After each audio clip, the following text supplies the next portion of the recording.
Hallelujah.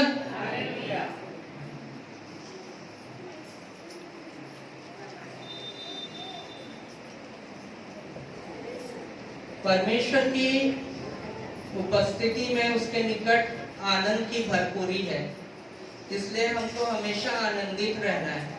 देखिए, हम जब दुखी रहते हैं, उदास रहते हैं, तो शैतान को अवसर मिलता है कि हमारे जीवन में परेशानियों को डाले और उदास रहे हम, है ना।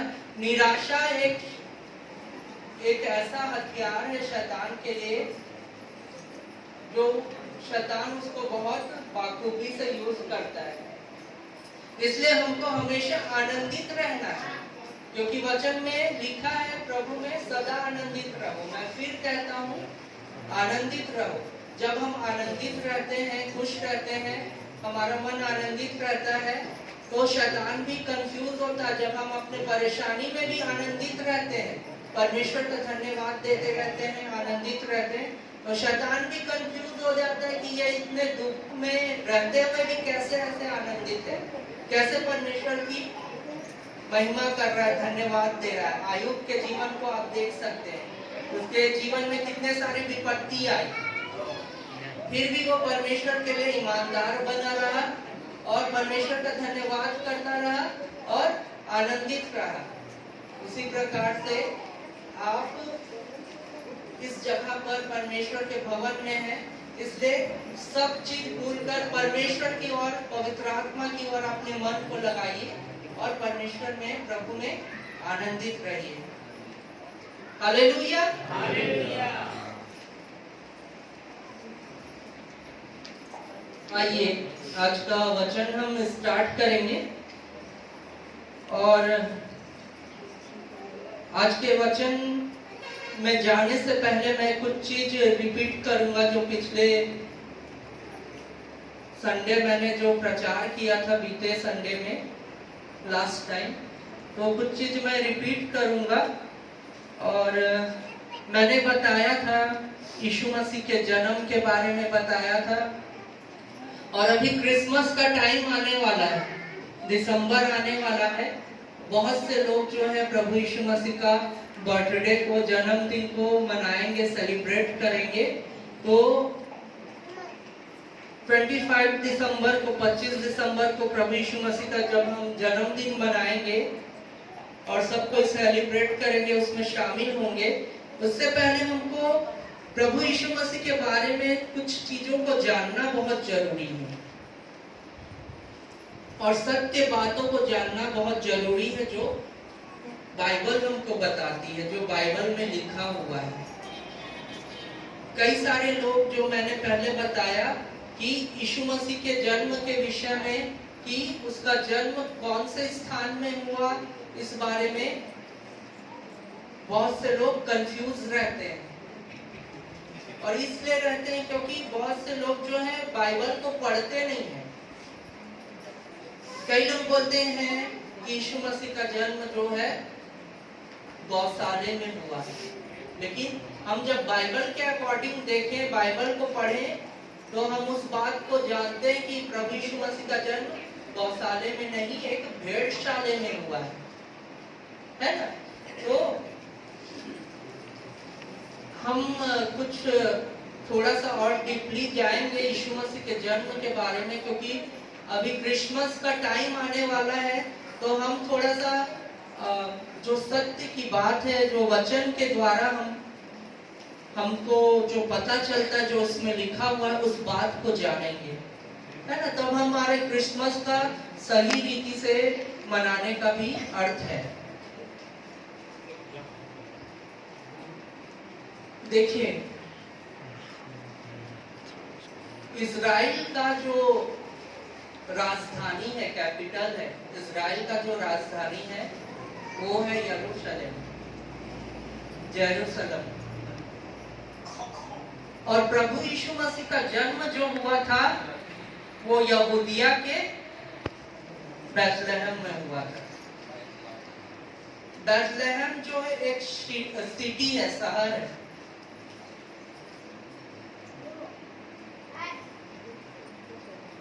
तो मैंने बताया था कि यरूशलेम में उस समय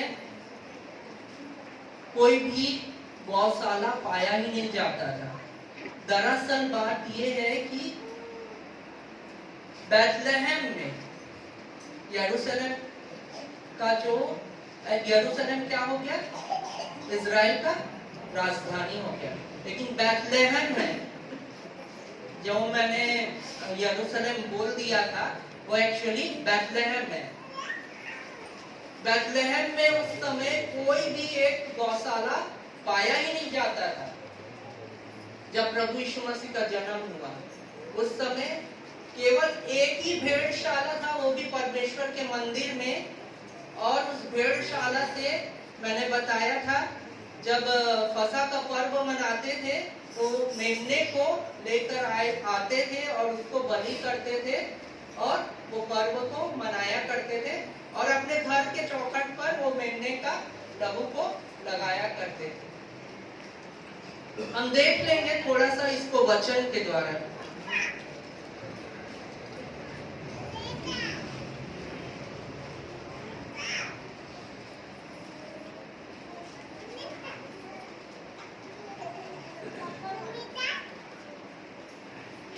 हम निकाल लेंगे। अच्छा, इससे पहले मैं एक और सवाल आप लोगों से पूछूंगा। प्रभु यीशु मसीह का जन्म बैतलहम में हुआ, एक भेड़शाले में हुआ और उसको कुछ लोग देखने आए। प्रभु यीशु मसीह को कुछ लोग देखने आए। तो बहुत से लोग इस बारे में भी कंफ्यूज है कि कौन लोग देखने आए थे और कितने लोग देखने आए थे। जो ज्योतिषी आए थे प्रभु यीशु मसीह को देखने के लिए, वो कितने लोग थे, कोई बताएगा? ज्योतिषी लोग जो देखने आए थे प्रभु यीशु मसीह के जन्म के समय में, वो कितने लोग देखने आए थे? कौन कौन बोल रहा? 3 लोग हाथ खड़ा करें।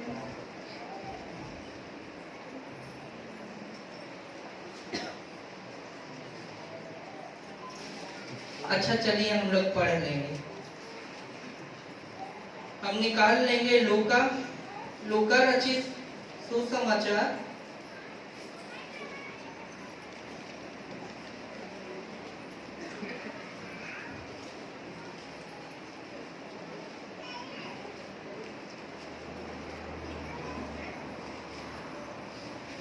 2 का 8 से 20 पढ़ लेंगे। और उस देश में कितने गलीलिये थे जो रात को मैदान में रहकर अपने झुंड का पहरा देते थे, और प्रभु का एक दूत उनके पास आ खड़ा हुआ और प्रभु का तेज उनके चारों ओर चमका और वे बहुत डर गए। तब स्वर्गदूत ने उनसे कहा, मत डरो, क्योंकि देखो मैं तुम्हें बड़े आनंद का सुसमाचार सुनाता हूँ जो सब लोगों के लिए होगा, कि आज दाऊद के नगर में तुम्हारे लिए एक उद्धारकर्ता जन्मा है और यही मसीह प्रभु है। और इसका तुम्हारे लिए यह पता है कि तुम एक बालक को कपड़े में लिपटा हुआ और चलने में पड़ा पाओगे। तब एकाएक उस स्वर्गदूत के साथ स्वर्गदूतों का दल परमेश्वर की स्तुति करते हुए और यह कहते दिखाई दिया, आकाश में परमेश्वर की महिमा और पृथ्वी पर उन मनुष्यों में जिनसे वह प्रसन्न है शांति हो। जब स्वर्गदूत उनके पास से स्वर्ग को चले गए तो गलीलिये ने आपस में कहा, आओ हम बैतलहम जाकर यह बात जो हुई है और जिसे प्रभु ने हमें बताया है देखें।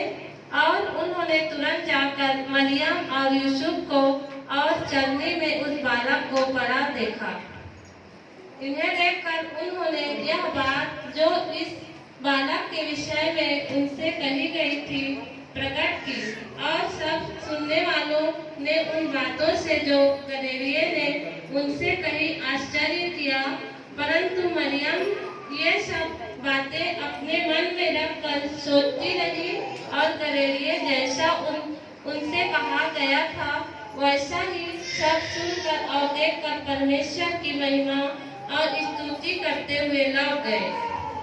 हालेलुया। देखिए यहाँ पे गड़रिये के बारे में बताया गया है। शेफर्ड, चरवाहा। गड़रिया जो होता है वो भेड़ों को चराता है, मेमने को चराता है। और उस रात गड़रिये जो थे वो अपने भेड़ों को चरा रहे थे। और यही गड़रिये भी जो है, जब प्रभु यीशु मसीह का जन्म हुआ तो ये गड़रिये लोग भी गए थे उसको देखने के लिए, प्रभु यीशु मसीह को देखने के लिए। समझ रहे हैं? केवल ज्योतिषी नहीं, गड़रिये लोग भी गए थे प्रभु यीशु मसीह को देखने के लिए। देखो, गाय को चराने वाला को क्या बोलते हैं? ग्वाला बोलते हैं क्या? ग्वाल बोलते हैं, है ना?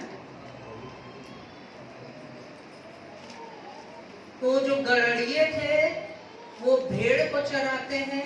गड़रिये जो होते हैं वो भेड़ को, मेमने को, भेड़ के बच्चे को चराते हैं। तो उस समय क्या हो रहा था कि गड़रिये जो थे वो भेड़ों को चरा रहे थे उस समय रात में।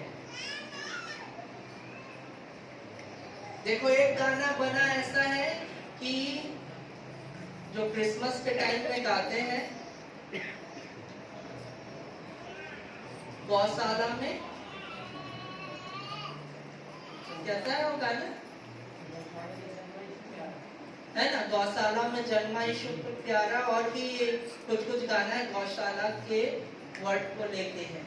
लेकिन एक गाना ये भी है, शोर दुनिया में ये हो गया, आज पैदा मसीह हो गया। गड़रिये रात में किसको चराते थे? भेड़ों को चराते, है ना?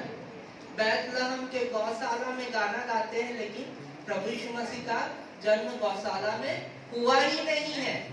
बहुत से चर्च में आप जाएंगे, बहुत से चर्च में आज भी लोग जो है इस बात को जानते नहीं है। इवन बहुत से पास्टर्स भी नहीं जानते हैं इस बात को कि प्रभु यीशु मसीह का जन्म एक भेड़शाला में हुआ है। बहुत से पास्टर्स लोग, बहुत से चर्च में आज भी उन लोग ये प्रचार करते हैं कि प्रभु यीशु मसीह का जन्म गौशाला में हुआ है। देखो, भेड़ों का संबंध मैंने पहले भी बताया था। प्रभु यीशु मसीह का संबंध किसके साथ है? भेड़ के साथ है। मैं अपनी खोई हुई भेड़ों को ढूंढने आया हूं। मेरे भेड़ों को चरा, मेरी मेमने को चरा, मेरी भेड़ों की रखवाली कर, मेरे मेमनों की रखवाली कर।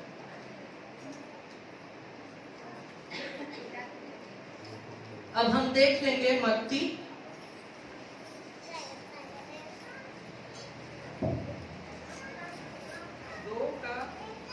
2 का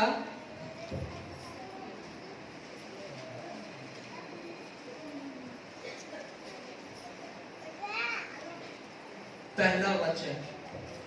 हेरोदेस राजा के दिनों में जब यहूदिया के बैतलहम में यीशु का जन्म हुआ, तो पूर्व से कई ज्योतिषी यरूशलेम में आकर पूछने लगे। बस कितने ज्योतिषी आकर पूछने लगे? 3 ज्योतिषी लिखा है बाइबल में। कई ज्योतिषी, गड़रिये भी गए थे प्रभु यीशु मसीह को देखने, और ज्योतिषी भी आए थे। तो कई ज्योतिषी थे वे लोग। और जो ज्योतिषी थे, कई ज्योतिषी थे, उन लोग सोना, लोबान, गंधरस ये सब चढ़ाए। समझ रहे हैं बात को? हालेलुया।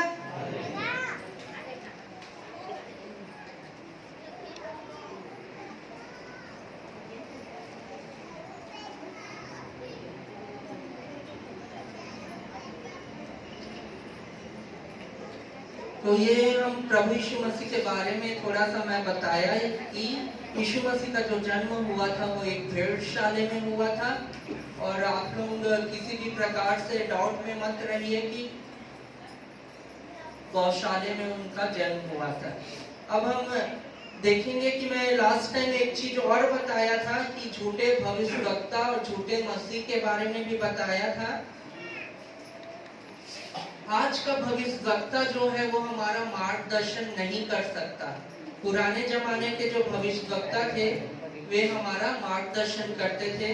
जब युद्ध होता था, लड़ाई होता था, युद्ध होता था राजाओं के बीच में, तो राजा लोग भविष्यवक्ता के पास पूछने जाते थे कि हम क्या करें, कैसा करें। तो भविष्यवक्ता लोग जो थे वे मार्गदर्शन करते थे। जैसे नामान एलिशा के पास गया, एलिशा ने नामान को मार्गदर्शन किया। मैं एलिशा को एलिया बोल दिया था लास्ट टाइम, बट वो एलिया और एलिशा में कंफ्यूज हो था। मैं एलिशा था, वर्ड नाम में मेरे से कंफ्यूजन हो गया था, मेरे से मिस्टेक हुआ था। तो एलिशा जो है मार्गदर्शन किया नामान का कि तू जा तालाब में 7 बार यर्दन नदी में जा 7 बार डुबकी लगा और तू चंगा हो जाएगा। ये मार्गदर्शन किया था। और मैंने बताया कि आज के जो भविष्यवक्ता हैं वो मार्गदर्शन नहीं कर सकते। आपको नहीं बता सकते कि आपको किससे शादी करना है, कैसा क्या करना है, ये नहीं कर सकते। आज के जो भविष्यवक्ता है उनके बारे में बताया गया है कि वो आपसे उन्नति की बात करेंगे। किस चीज की उन्नति की? आत्मिक की उन्नति की बातों को बोलेंगे, उपदेश की बातों को बोलेंगे। किस चीज की उपदेश की? परमेश्वर के राज्य की, प्रभु यीशु मसीह के राज्य की उपदेश की बातों को बोलेंगे। और तीसरा चीज मैंने बताया कि वे आपसे शांति की बातें को कहेंगे। किस चीज की शांति की बातों को? आपके क्लेश में, सताओं में जो परमेश्वर की ओर से शांति की बात रहेगी, पवित्र आत्मा की ओर से, वो आपको कहेंगे और उनके बताने से आपके जीवन में शांति आएगी परमेश्वर की। क्यों मार्गदर्शन नहीं कर सकते? क्योंकि प्रभु यीशु मसीह के आने के बाद अब हमें पवित्र आत्मा मिल गया है और पवित्र आत्मा अब हमारा मार्गदर्शन करता है। इसलिए हमें अब किसी मनुष्य की जरूरत नहीं, पहले मनुष्य की जरूरत थी। जब पवित्र आत्मा हमको मिल गया प्रभु यीशु मसीह के आने के बाद, तो पवित्र आत्मा जो है हमारा मार्गदर्शन करता है, हमें सब सत्य की बातों को वही बताता है, आने वाली बातों को आज्ञा मानना सिखाता है। सब चीज अब हमारा पवित्र आत्मा परमेश्वर करते हैं। अब हम देखेंगे कि जब हम अंत के दिनों में चल रहे हैं, अंत के भी अंतिम समय में हैं, और मैंने बताया चुने हुए लोग भी भरमा दिए जाएंगे। आज देखिए बहुत से ऐसे आत्मिक जागृति सभा चल रहे हैं और बहुत सारे लोग जो हैं इस समय में अंत के दिनों में ले हैंड प्रेयर करवा रहे हैं, पास्टरों के पास हाथ रख के प्रार्थना करवा रहे हैं। और बहुत से ऐसे पास्टर हैं जो परमेश्वर के प्रूवन नहीं है, परमेश्वर के नहीं है, और वे लोग भी हाथ रख कर प्रार्थना कर रहे हैं। बहुत से लोग हैं ऐसे, और ले हैंड करने का पैसा मांग रहे हैं कि आप 25,000 दो, 50,000 दो, तो आपके ऊपर हाथ रखकर प्रेयर करेंगे। बहुत सारी चीजें अंत के दिनों में ऐसा हो रहा है। हमको सावधान रहना है।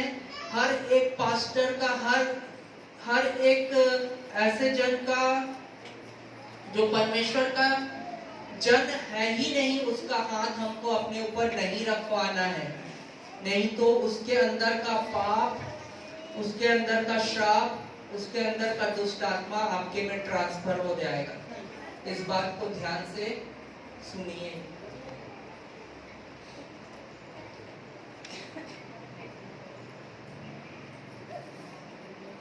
हाथ रखने से अगर परमेश्वर का कोई जन है, परमेश्वर का प्राचीन है, अभिषिक्त है, और उसके हाथ रखने से चंगाइया, आशीष ट्रांसफर होगी। परमेश्वर के जन में जो आशीष है उसके जीवन में वो ही चीज ट्रांसफर होगा। और जो परमेश्वर का जन नहीं है, हम कितना भी बड़ा कोई भी पास्टर ना हो, कितना भी चंगाई क्यों ना कर रहा हो, कितना भी अच्छा मिनिस्ट्री क्यों नहीं कर रहा हो, लेकिन उसका जीवन अगर अच्छा नहीं है, उसका आप हिस्ट्री जानते नहीं है, उसके जीवन के बारे में जानते नहीं है, तो हर किसी का हाथ अपने ऊपर मत रखवाइए। इस बात को कान खोल के सुनिए। यदि कोई पास्टर या कोई यीशु मसीह का प्रचार कर रहा है, इसका मतलब ये नहीं है कि वो प्रभु की ओर से ही है, क्योंकि बाइबल में लिखा है अंत के दिनों में ऐसा होगा कि मेरे नाम से ही आकर लोग तुम्हें भरमाएंगे। हाथ रखने से दुष्ट आत्मा ट्रांसफर हो जाते हैं। किसी गलत व्यक्ति का हाथ अगर आप रखवा लिए किसी गलत पास्टर का, गलत व्यक्ति का, तो उसके जीवन में जो पाप रहेगा, श्राप रहेगा, दुष्ट आत्मा रहेगा, वो सब चीज आपके जीवन में ट्रांसफर हो जाएंगे और आप लोगों को समझ में भी नहीं आएगा कि ये कैसे हो गया।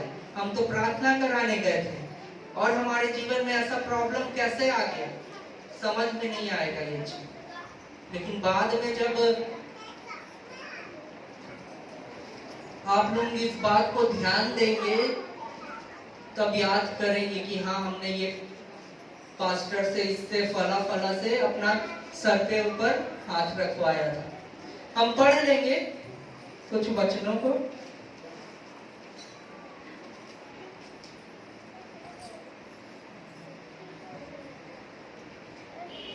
हालेलुया।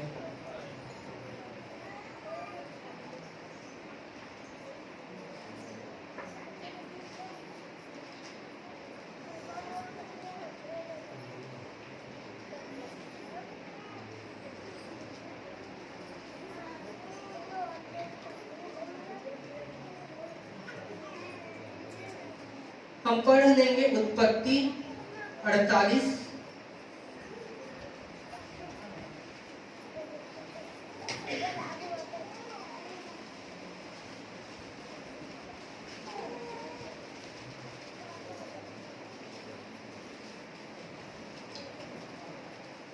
48 का 14 से 16 वचन तक पढ़े।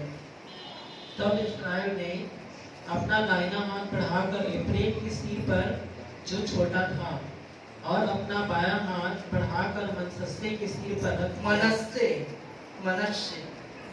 के सिर पर रख दिया। उसने जानबूझकर ऐसा किया, नहीं तो जेठा मनस्से ही था। फिर उसने यीशु को आशीर्वाद देकर कहा, परमेश्वर जिसके सम्मुख मेरे बाप दादे अब्राहम और इसहाक चले, वही परमेश्वर मेरे जन्म से लेकर आज के दिन तक मेरा चरवाहा बना है, और वही मुझे सारी बुराई से छुड़ाता आया है। वही अब इन लड़कों को आशीष दे और ये मेरे और मेरे बाप दादे अब्राहम और इसहाक के कहलाएं और पृथ्वी में बहुत से बढ़े। बस 16 तक पढ़नी है क्या? ठीक है। तो यहाँ पे इस्राएल जब याकूब आशीष दे रहा था एफ्रेम और मनश्शे को, तो उसने अपना हाथ उनके सिर के ऊपर रखा, और जब याकूब ने उसके सिर पर हाथ रखा तो अब्राहम की आशीष, इसहाक की आशीष और याकूब की आशीष, जो उनके बाप दादाओं की आशीष थी याकूब की, अब्राहम, इसहाक, इस्राएल का सारा आशीष जो है उनके ऊपर आ गया हाथ रखने के द्वारा।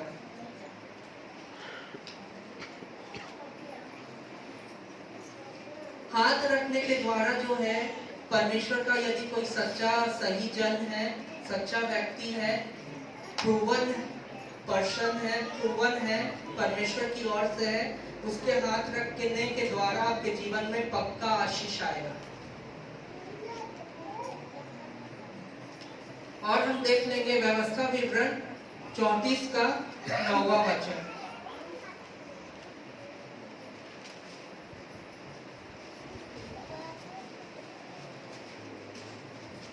और नून का पुत्र यहोशू बुद्धिमानी की आत्मा से परिपूर्ण था, क्योंकि मूसा ने अपने हाथ उस पर रखे थे और इस्राएली उस आज्ञा के अनुसार जो यहोवा ने मूसा को दी थी उसकी मानते रहे। हालेलुया। हालेलुया। और नून का पुत्र यहोशू बुद्धिमानी की आत्मा से परिपूर्ण था, क्योंकि मूसा ने अपने हाथ उस पर रखे थे। मूसा बुद्धिमान था और मूसा ने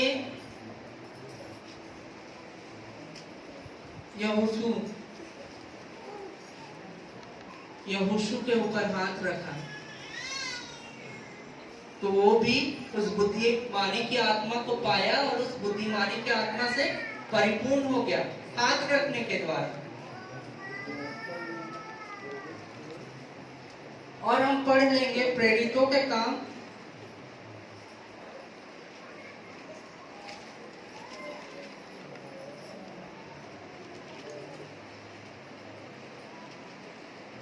8 का 14 से 17 वचन। जब प्रेरितों ने जो यरूशलेम में थे सुना कि सामरियों ने परमेश्वर का वचन मान लिया है, तो पतरस और यूहन्ना को उसके पास भेजा। उन्होंने जाकर उनके लिए प्रार्थना की, पवित्र आत्मा पाए, क्योंकि वह अब तक उनमें से किसी पर न उतरा था। उन्होंने तो केवल प्रभु यीशु के नाम में बपतिस्मा लिया था। तब उन्होंने उन पर हाथ रखे और उन्होंने पवित्र आत्मा पाया। जब शमौन ने देखा, हालेलुया। देखिए यहाँ पे भी लिखा है, जब प्रेरितों ने जो यरूशलेम में थे सुना कि सामरियों ने परमेश्वर का वचन मान लिया है, तो पतरस और यूहन्ना को उनके पास भेजा। उन्होंने जाकर उनके लिए प्रार्थना की कि पवित्र आत्मा पाए, क्योंकि वह अब तक उनमें से किसी पर ना उतरा था। उन्होंने तो केवल प्रभु यीशु के नाम में बपतिस्मा लिया था। तब उन्होंने उन पर हाथ रखे और उन्होंने पवित्र आत्मा पाया। परमेश्वर का सच्चा व्यक्ति यदि पवित्र आत्मा से स्वयं भरा है, उसके जीवन में आशीषें हैं। अगर वो हाथ रख देगा तो पवित्र आत्मा भी उतरेगा सामने वाले के भी जीवन में, पवित्र आत्मा आ जाएगा उसके जीवन में भी। समझ रहे हैं आप लोग इस बात को? तो देखिए, परमेश्वर के कई सारे सेवक भी हैं जो हाथ रख के प्रार्थना करते हैं, लेकिन हाथ रख के प्रार्थना करने का एक प्रोसेस भी है, तरीका भी है कि कैसे हाथ रखना है, कैसे प्रार्थना करना है। और वो बिना पवित्र आत्मा के अगुवाई के आप नहीं कर सकते। आज लेइंग हैंड प्रेयर, हाथ रख के प्रेयर करना इतना ज्यादा चल रहा है। कोई थोड़ा सा भी सीख के आ रहा है, कुछ ही समय हुआ है मसीह में आए हुए, कुछ ही दिन हुआ है, और वो हाथ रख के प्रार्थना करना स्टार्ट कर दे रहा सबके ऊपर।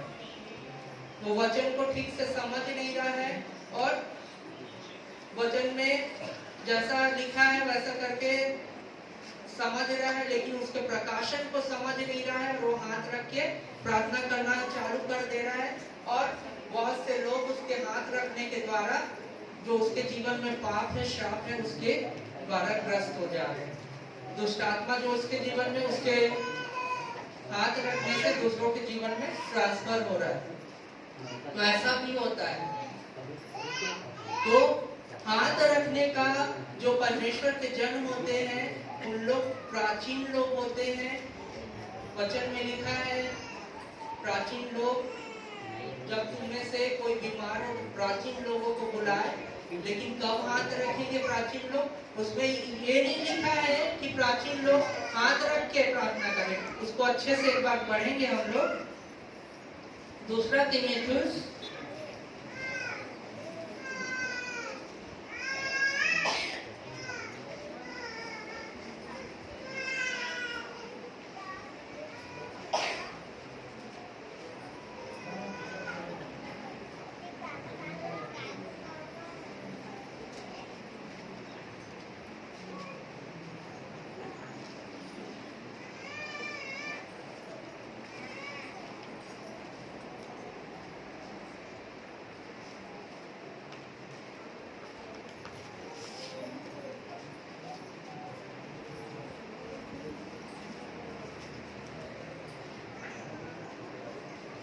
देखिए, पहले इसको पढ़ लेंगे हम लोग।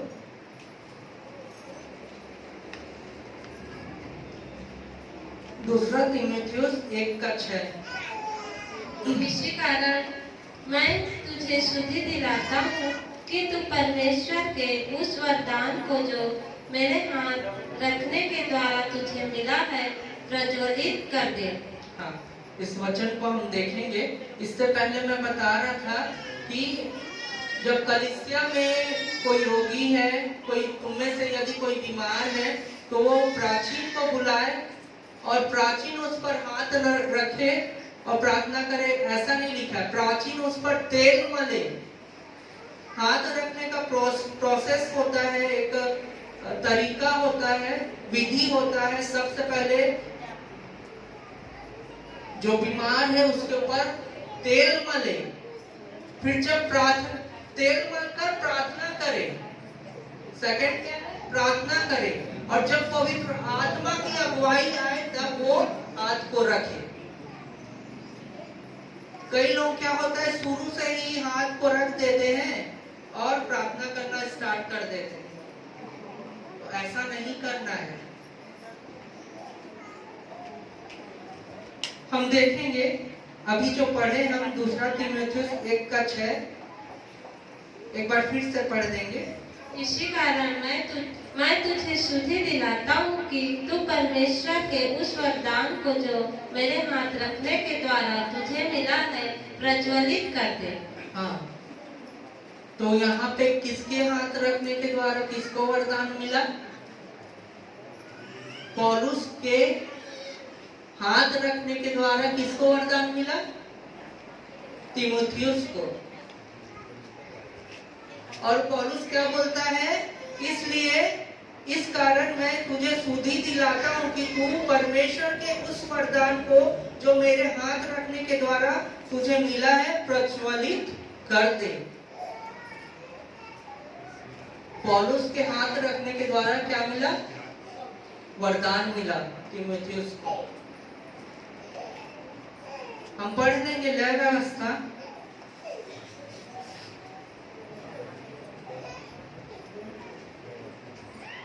अब हम देखेंगे हाथ रखने से जो अभी आशीष आई है उसके बारे में हमने देखा कि परमेश्वर के जनों के हाथ रखने के द्वारा कैसे परमेश्वर के जनों के द्वारा परमेश्वर आशीष देते हैं।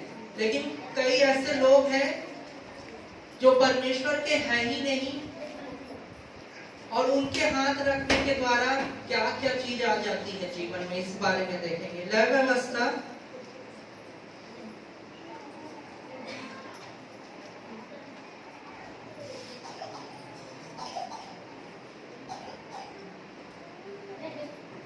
लय व्यवस्था निकाल लेंगे, उसका 1:4 वचन।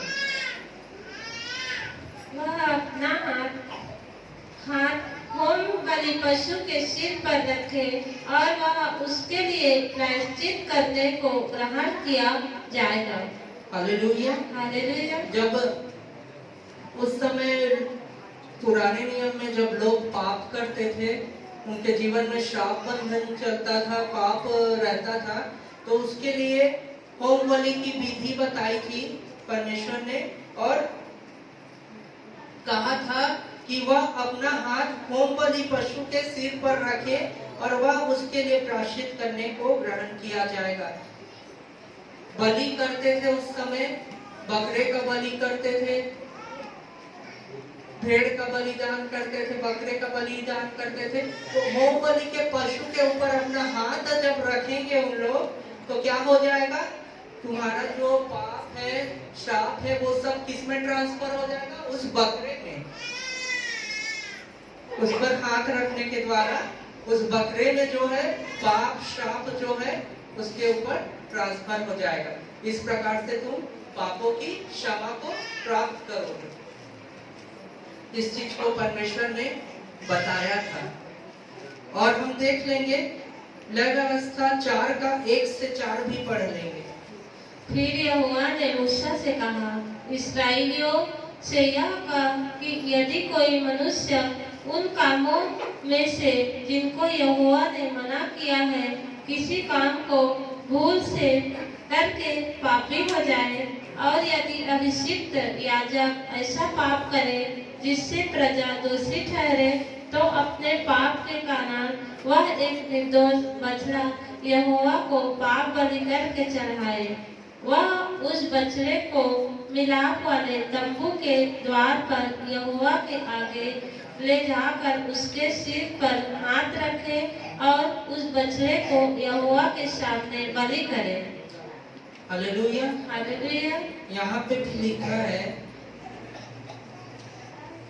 इस्राएलियों से यह कहे कि यदि कोई मनुष्य उन कामों में से जिनको यहोवा ने मना किया है, किसी काम को भूल से करके पापी हो जाए, और यदि अभिषिक्त याजक ऐसा पाप करे जिससे प्रजा दोषी ठहरे, तो अपने पाप के कारण वह एक निर्दोष बछड़ा यहोवा को पाप बलि करके चढ़ाए।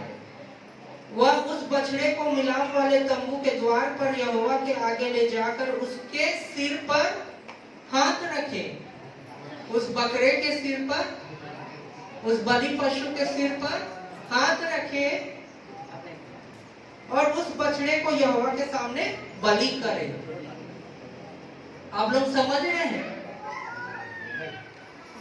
उस बलि पशु के ऊपर हाथ रखे और उसका जो पाप बलि जो है, उसका जो भी पाप किया है, वो सब उस बकरे में ट्रांसफर हो जाएगा और उसके जीवन में परमेश्वर की क्षमा होगी, क्षमा हो जाएगी परमेश्वर की उसके जीवन में। जो व्यक्ति बकरे के ऊपर रखा है, उसका पाप उस बकरे में ट्रांसफर हो जाएगा जिसने हाथ रखा है, और उसका पाप जो है, उस मनुष्य का पाप जो है क्षमा हो जाएगा। ये विधि परमेश्वर ने इस्राएलियों को बताई थी, उस समय अपने लोगों को बताई थी। अब हम देख लेंगे याकूब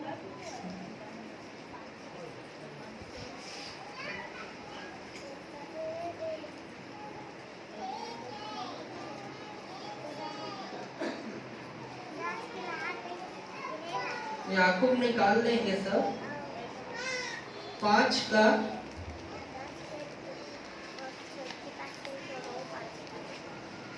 का 14 वचन। यदि तुम में कोई रोगी है तो कलीसिया के प्राचीनों को बुलाए और वे प्रभु के नाम से उस पर तेल मलकर उसके लिए प्रार्थना करें। बस। हालेलुया। हालेलुया। मैंने आपको बताया, यदि तुम में कोई रोगी है तो कलीसिया के प्राचीनों को बुलाए और वे प्रभु के नाम से उस पर तेल मलकर उसके लिए प्रार्थना करें। प्रभु के नाम से हाथ रख कर प्रार्थना करें, ऐसा नहीं लिखा है। सबसे पहले क्या लिखा है? तेल मलकर प्रार्थना करें। उसके बाद जब अगुवाई आएगा, तब परमेश्वर की ओर से, पवित्र आत्मा की ओर से अगुवाई आएगा, तब आप उसके ऊपर हाथ रखें। इसलिए लिखा है, प्रेरितों के काम में देख लेंगे हम लोग 28 का 28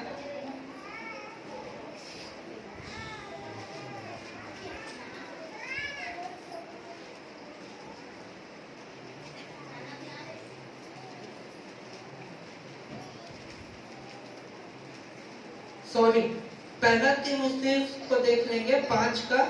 पहला तीमुथियुस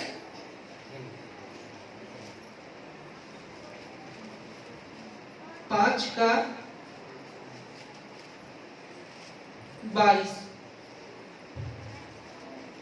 किसी पर शीघ्र हाथ न रखना और दूसरे के पापों में भागी न होना, अपने आप को पवित्र बनाए रखना। आमीन, हालेलुया। हालेलुया। किसी पर शीघ्र हाथ ना रखना और दूसरों के पापों में भागी ना होना, अपने आप को पवित्र बनाए रखना। इसीलिए उस वचन को जब हम पढ़ें तो प्राचीन क्या करते थे? सबसे पहले तेल मलते थे, फिर प्रार्थना करते थे, फिर जब अगुवाई आता था तब हाथ रखते थे। शीघ्र हाथ नहीं रखते थे किसी के ऊपर। और प्राचीन कौन लोग थे? प्राचीन ऐसे लोग होते हैं, कलीसिया के प्राचीन ऐसे लोग होते हैं जो बहुत सालों साल से परमेश्वर की सेवा करते आ रहे हैं। सालों साल से परमेश्वर की सेवा करते आ रहे हैं, ऐसे लोग प्राचीन होते हैं। और उनके पास जा, परमेश्वर के वचन में लिखा है, उनके पास जा, वे लोग क्या करेंगे? तेरे सर पर तेल मरेंगे, प्रार्थना करेंगे और अगुवाई आने से हाथ रखेंगे।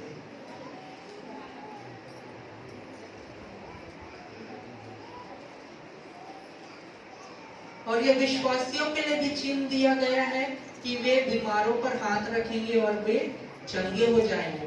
लेकिन हाथ रखने का सही तरीका, सही प्रोसेस होना चाहिए।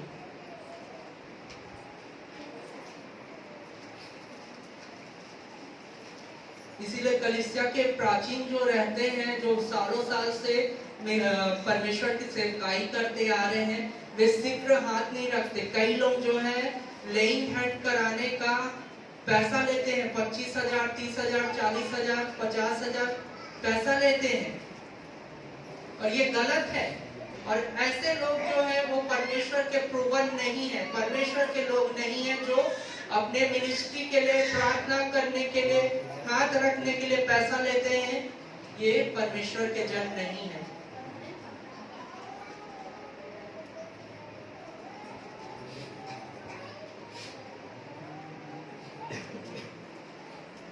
वो परमेश्वर के सेवक नहीं है, प्रूवन सर्वेंट नहीं है, जो आपसे पैसा के डिमांड करते हैं।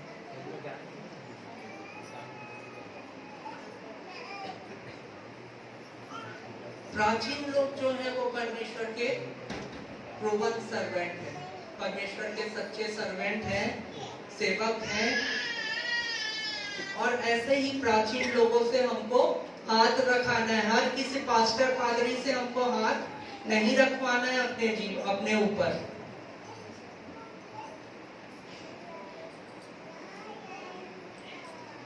जब हम प्रेरितों के काम को पढ़े थे 8 का,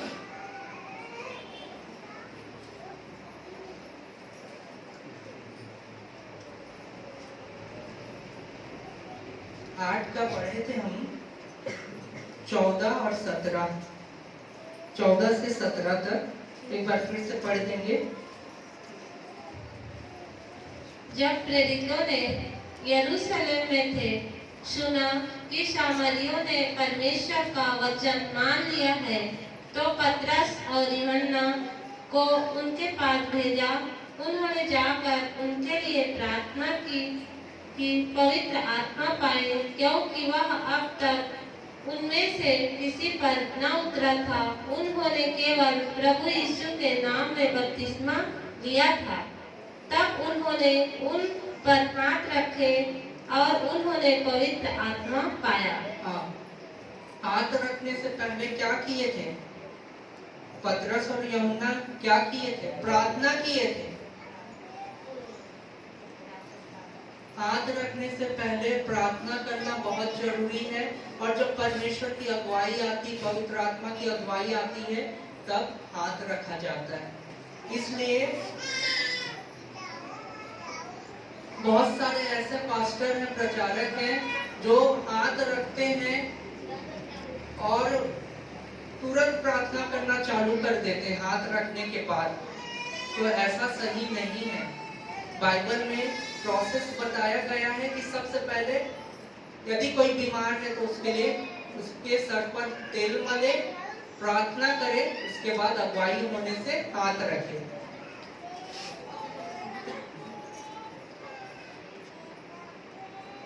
हालेलुया। हालेलुया।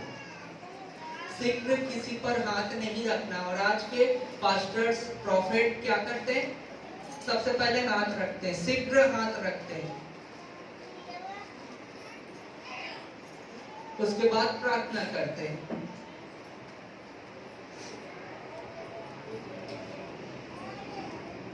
तो हमको परमेश्वर ने बोला है कि अंत के दिन में सावधान रहो, सचेत रहो, जागते रहो, क्योंकि बहुत से झूठे मसीह, झूठे भविष्यवक्ता उठ खड़े होंगे जो मेरे नाम से ही आकर तुमको भरमा देंगे, यीशु मसीह के नाम से ही आकर भरमा देंगे। ऐसे बहुत से झूठे लोग उठ खड़े होंगे। हमको सावधान रहना, सचेत रहना है। और हमको परखना किसको है? भविष्यवक्ताओं को परखना है। इस बारे में मैं बताया था आपको लास्ट प्रीचिंग में कि हमको भविष्यवक्ताओं लोगों को परखना है। वचन में लिखा है भविष्यवक्ताओं को परखो। तो लास्ट टाइम मैंने थोड़ा सा अन्य भाषा के विषय में भी बताया था।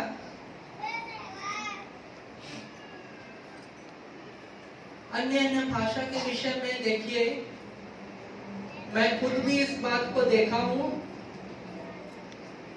कई लोग जो है दुष्ट आत्मा उनके अंदर रहता है, दुष्ट आत्मा से ग्रसित रहते हैं और उन लोग भी कुछ ना कुछ बोलते रहते हैं, लेकिन वो अन्य भाषा नहीं है।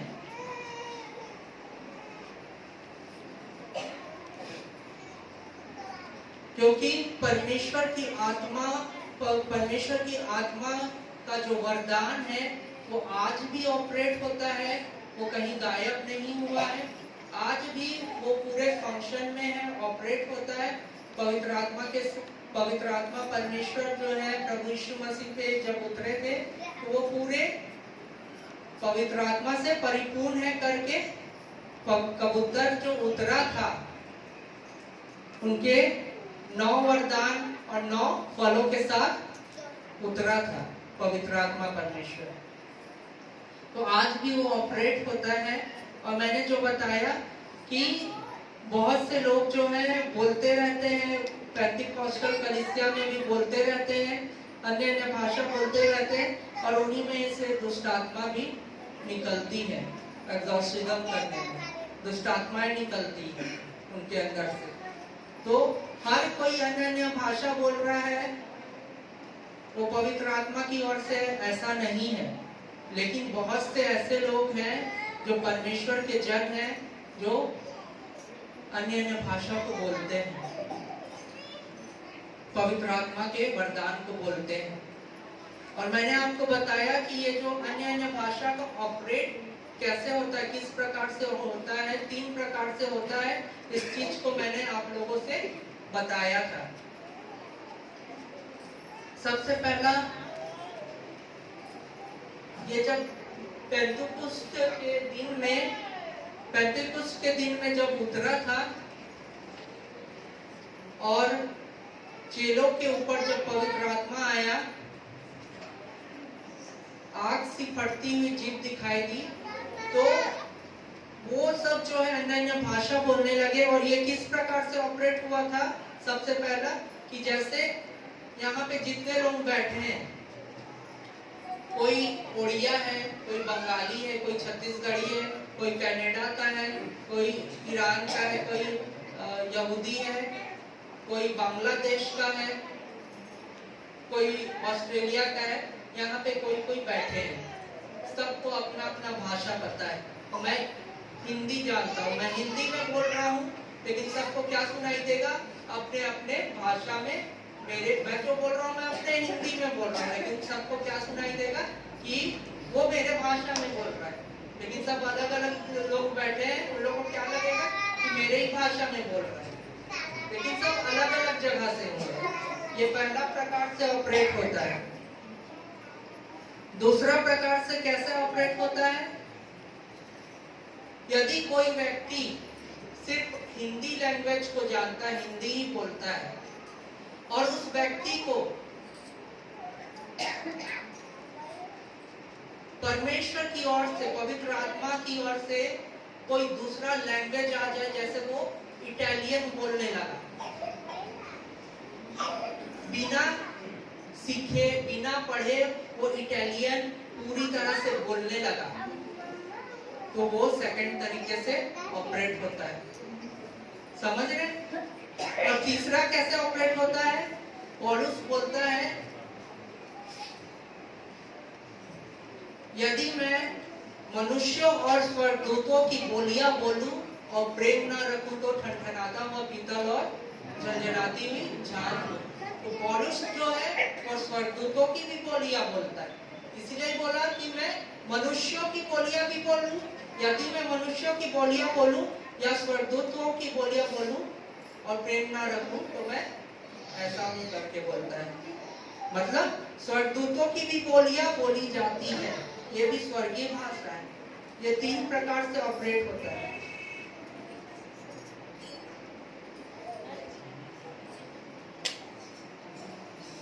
और मैं आपको बताना चाहूंगा, हम लोग निकाल लेंगे मत्ती 12 का 22 से 32 देख लेंगे। जो कोई मनुष्य के एक मिनट, सबको निकालने दीजिए।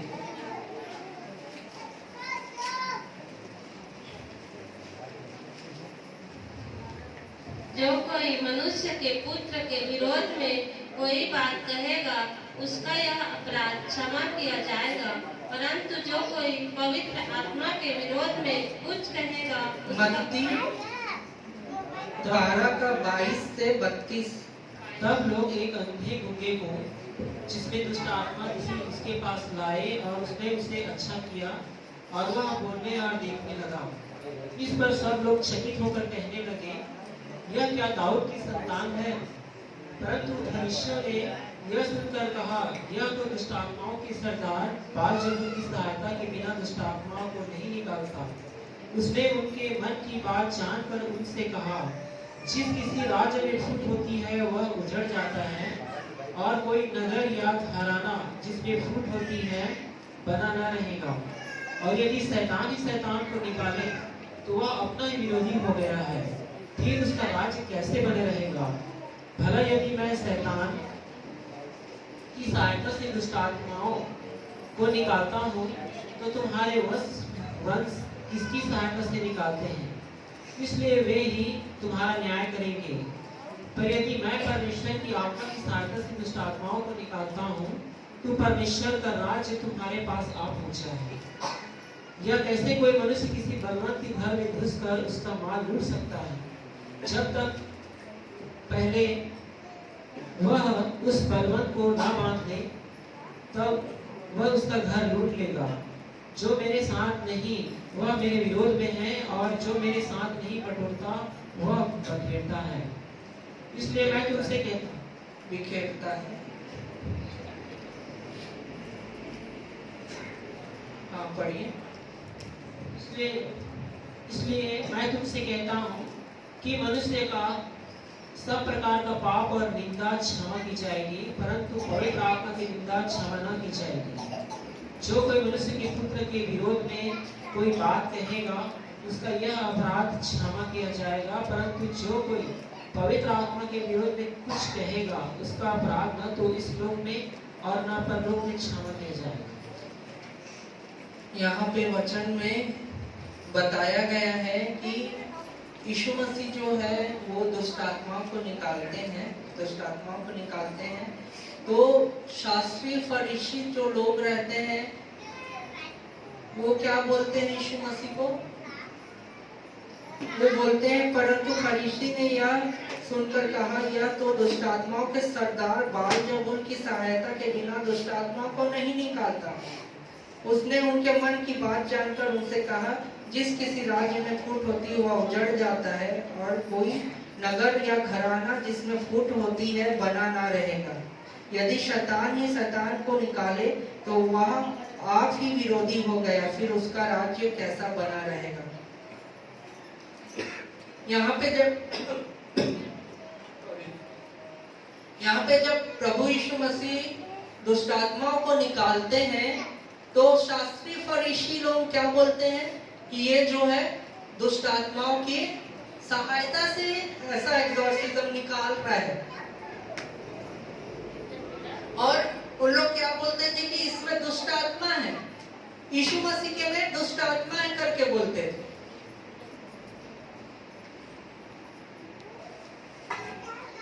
और क्या बोलते थे, पेटू है, पियक्कड़ है, गालियां देते थे, और उसको क्या बोलते थे, यीशु मसीह में क्या है, दुष्ट आत्मा है बोलते थे।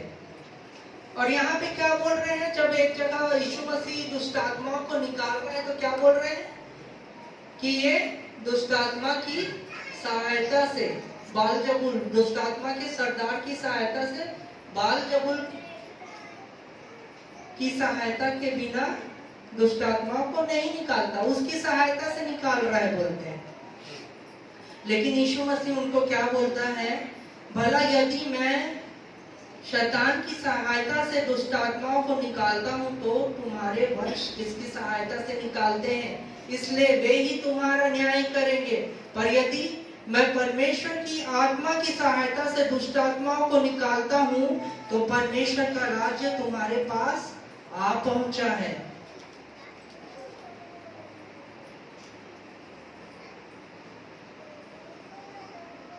तो शास्त्रीय फरीसी क्या करते थे, यीशु मसीह में पवित्र आत्मा है, पवित्र आत्मा था, लेकिन उसमें क्या बोलते थे, दुष्ट आत्मा है बोलकर वो क्या करते थे, अपमान करते थे, पवित्र आत्मा का निंदा करते थे, इसमें दुष्ट आत्मा है बोल के। लेकिन यीशु मसीह में क्या, पवित्र आत्मा था, पवित्र आत्मा है। लेकिन शास्त्री फरीसी क्या करते थे, निंदा करते थे। इसलिए क्या लिखा है, इसलिए मैं तुमसे कहता हूँ कि मनुष्य का सब प्रकार का पाप, 31 में पढ़ेंगे, इसलिए मैं तुमसे कहता हूँ कि मनुष्य का सब प्रकार का पाप और निंदा क्षमा की जाएगी, परंतु पवित्र आत्मा की निंदा क्षमा नहीं की जाएगी। यदि प्रभु यीशु मसीह के बारे में कुछ गलत बोल रहे हैं या किसी मनुष्य के बारे में बोल रहे हैं तो उसके विषय में लिखा है क्षमा किया जाएगा, लेकिन पवित्र आत्मा का निंदा जो हमें बयाने में दिया गया है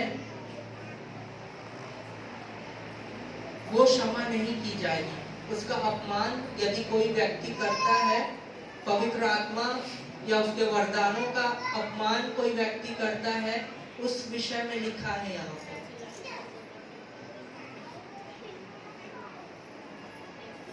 यदि कोई व्यक्ति दुष्ट आत्मा को निकाल रहा है और वो यदि सही में प्रभु की ओर से है और उसको आप बोल रहे हैं कि दुष्ट आत्मा है, जैसे शास्त्री फरीसी बोल रहे थे कि ये तो इसके अंदर खुद दुष्ट आत्मा है और ये दुष्ट आत्मा की सहायता से निकाल रहा है, ऐसे करके अगर बदनाम कर रहे हैं, अपमान कर रहे हैं तो वो पवित्र आत्मा की निंदा और अपमान है। और इसी विषय में लिखा है कि वो क्षमा नहीं की जाएगी परमेश्वर के पवित्र आत्मा का, यदि कोई निंदा करेगा, अपमान करेगा तो। इसलिए हमको चौकस रहना है कि हम कहीं गलती ना करें, कभी भी पवित्र आत्मा का निंदा ना करें, ना अपमान करें। हमको भविष्यवक्ताओं को परखना है, मनुष्यों को भविष्यवक्ताओं को परखना है, क्योंकि हमको परख की आत्मा भी मिली है। लेकिन यदि कोई व्यक्ति अन्य अन्य भाषा भी बोल रहा है और वो परमेश्वर की ओर से है, यदि सच्चा जन है, परमेश्वर का प्रूवन है और अन्य अन्य भाषा बोल रहा है और हम उसके लिए बोले कि ये तो दुष्ट आत्मा से होके बोल रहा है, तो ये भी हम थोड़ा हमको सोचना है इस बारे में कि कहीं हम गलती ना करें। क्योंकि परमेश्वर के सच्चे जन को यदि हम बोल देंगे कि ये इसके अंदर दुष्ट आत्मा है और ऐसा गलती किए, तो अगर निंदा हो जाता है तो फिर उसके लिए कोई क्षमा नहीं है पापों की। क्योंकि मैंने बताया बहुत से ऐसे लोग हैं जो परमेश्वर के सच्चे जन हैं और आज भी अन्य भाषा के वरदान उनके जीवन से ऑपरेट होते हैं। तो इस बात को हम ध्यान रखें। हम पढ़ लेंगे इफिसी 4 का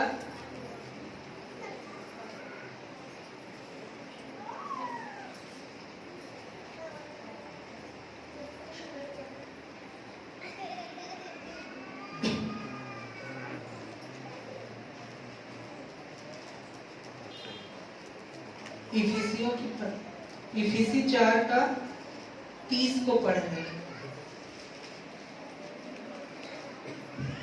परमेश्वर के पवित्र आत्मा को शोकित मत करो, जिससे तुम पर छुटकारे के दिन के लिए छाप दी गई है। हालेलुया। हालेलुया। परमेश्वर के पवित्र आत्मा को शोकित मत करो।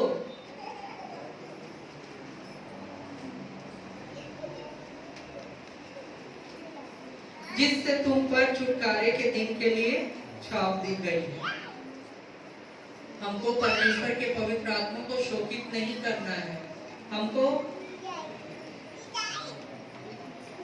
इस बात का ध्यान रखना है कि हमको किसी का अपमान भी नहीं करना है। वचन में भी लिखा है किसी का अपमान मत करो, किसी को बदनाम मत करो, किसी भी परमेश्वर के दासों को बदनाम मत करो।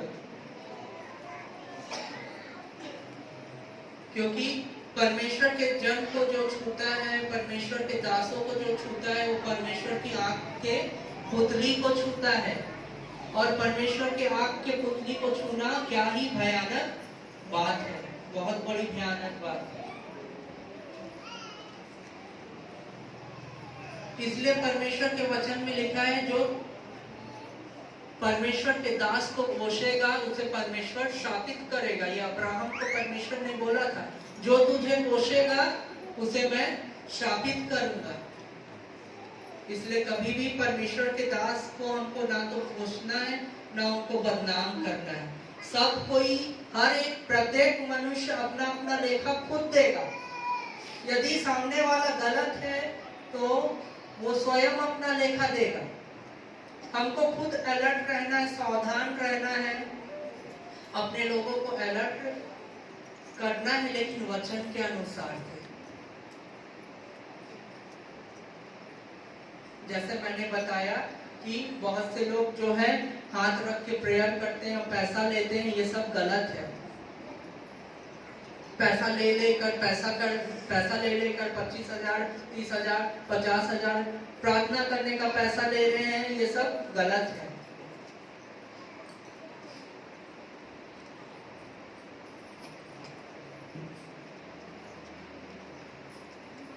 देखिए बहुत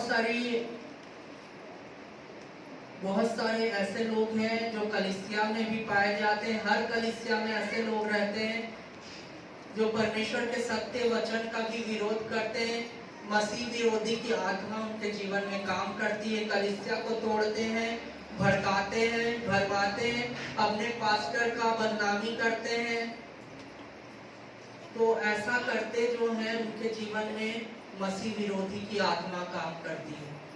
और हर कलीसिया में ऐसे लोग पाए जाते हैं। कोई ना कोई ऐसा लोग होता है जिनके जीवन में ये मसीह विरोधी की आत्मा काम करती, हर कलीसिया में। हम देख लेंगे 3 यूहन्ना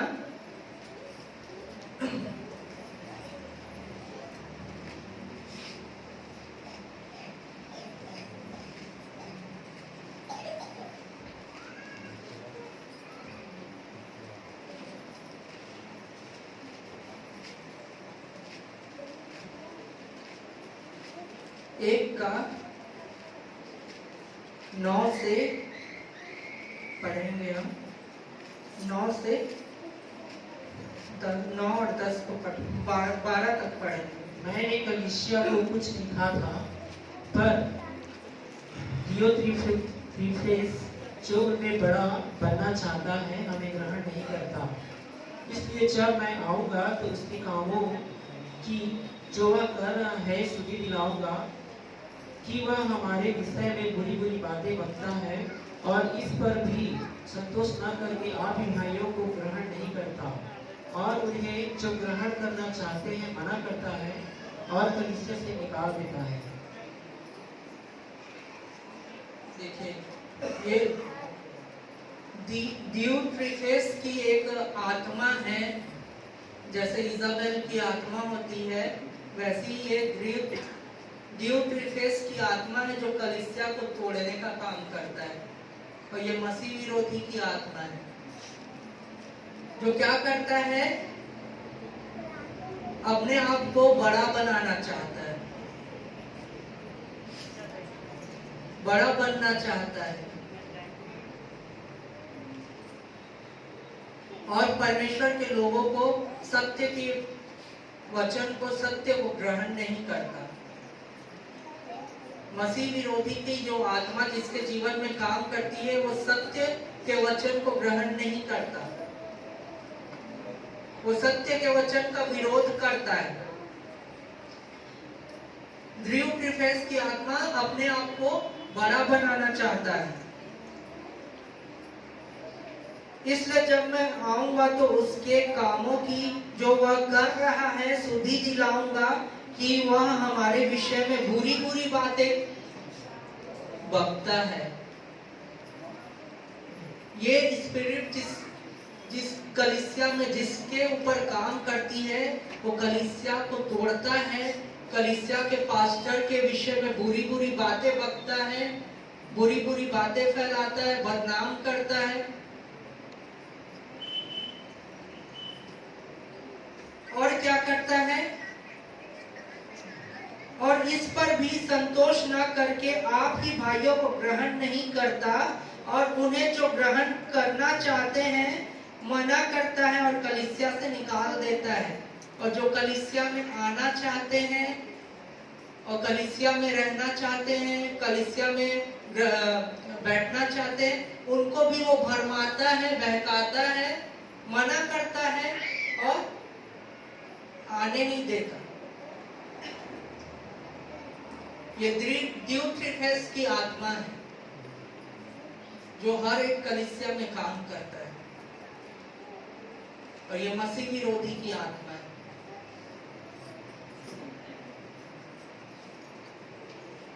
ग्यारह और 12 को भी पढ़ लेंगे। हे प्रिय, बुराई के नहीं पर भलाई के अनुयायी हो। जो भलाई करता है वह परमेश्वर की ओर से है, पर जो बुराई करता है उनसे परमेश्वर को नहीं देखा। देमेत्रियुस के विषय में सब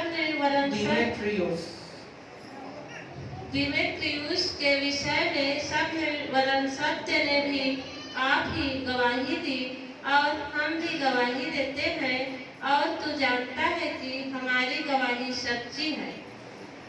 हालेलुया। तो दियोत्रिफेस की जो आत्मा है वो हमेशा बुराई करता है। उसने परमेश्वर, जो बुराई करता है उसने परमेश्वर को नहीं देखा। जो भलाई करता है वो परमेश्वर की ओर से है। तो यहाँ पे दो कैरेक्टर के बारे में बताया गया है, एक दियोत्रिफेस और दिमेत्रियुस। तो दिमेत्रियुस जो था वो एक अच्छा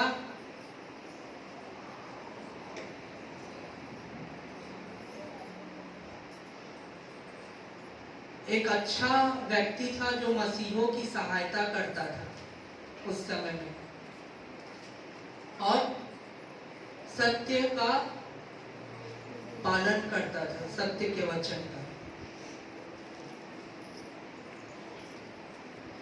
तो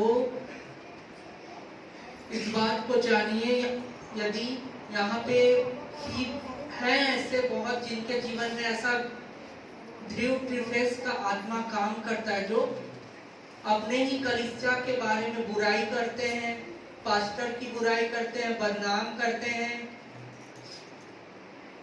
दूसरों के पास जाके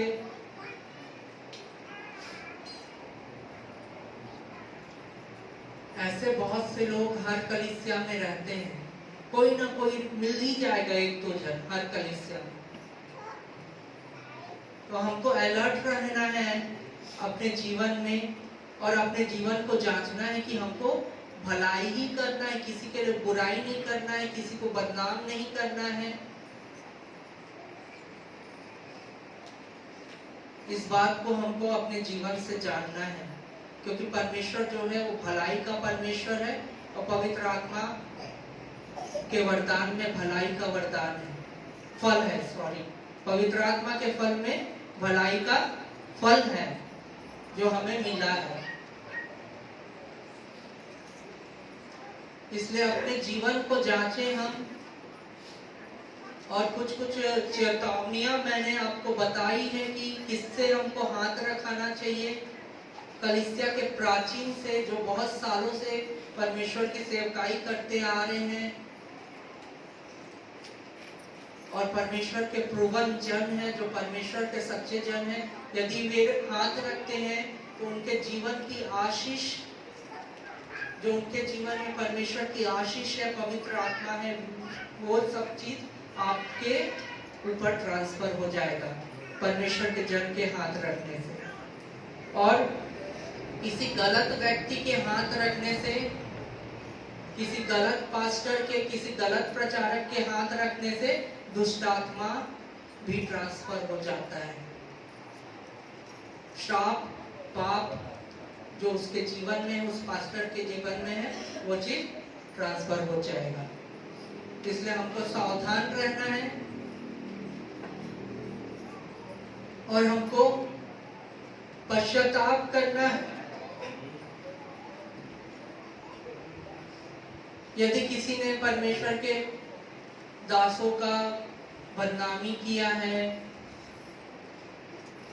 अपमान किया है, कुछ गलत किया है, बुरी बुरी बातें कहा है, उसके लिए भी पश्चाताप करना है, ताकि परमेश्वर जो है इस ड्यूट्रिफेस की आत्मा से आपको आजाद करे। परमेश्वर का धन्यवाद हो, आज हमने बहुत सारे चीजों को कवर किया। यीशु मसीह के जन्म के विषय में हमने देखा, और भविष्यवक्ता के विषय में भी देखा कि कैसे अब हमारा मार्गदर्शन कोई भविष्यवक्ता नहीं, पर पवित्र आत्मा हमारा मार्गदर्शन करने वाला परमेश्वर है। और इस बात को देखा, हाथ रखना, हमको किससे अपने ऊपर हाथ रखवाना चाहिए, हाथ रखने के विषय में। और चौथी बात हमने देखी अन्य अन्य भाषा के विषय में। कहीं हम किसी ऐसे मनुष्य को ना बोल दें जिसके अंदर सच में पवित्र आत्मा का वरदान ऑपरेट हो रहा हो, और हम उसको दुष्ट आत्मा बोलकर पवित्र आत्मा का अपमान ना कर दें।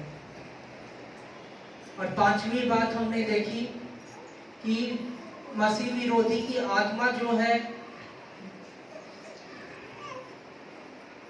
वो कैसे मनुष्यों के जीवन में काम करती, कलीसिया में काम करती है। तो आज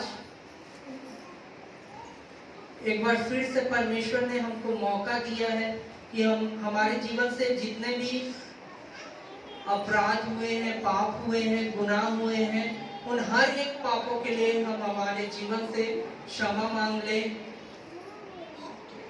और परमेश्वर के लिए ईमानदार हो जाए, परमेश्वर को अपना मुख दिखाएं, अपना चेहरा परमेश्वर की ओर करें, उसकी ओर फिरे, उसके पास लौटें, ताकि हम परमेश्वर से क्षमा पाकर उसके लिए अपने जीवन को समर्पित करने पाए, और परमेश्वर की जो आशीषें हैं वो हमारे जीवन में, अब्राहम, इसहाक, इस्राएल की आशीष, याकूब की आशीष हमारे जीवन में परमेश्वर की ओर से हमें मिल जाए, और हम अपने पापों से आजाद होने पाए, अपने बीमारियों से आजाद होने पाए, दुष्ट आत्माओं के बंधनों से, अपने शाप बंधनों से छुटकारा को प्राप्त करने पाए।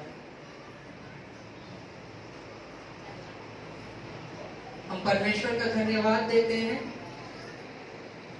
और ये समय है कि हम अपने मनों को परमेश्वर की ओर लगाएं, पवित्र आत्मा की ओर लगाएं और आज के वचन के अकॉर्डिंग हम परमेश्वर से अपनी बातों को शेयर करें प्रार्थना के माध्यम से। आप सबों को जय मसीह की।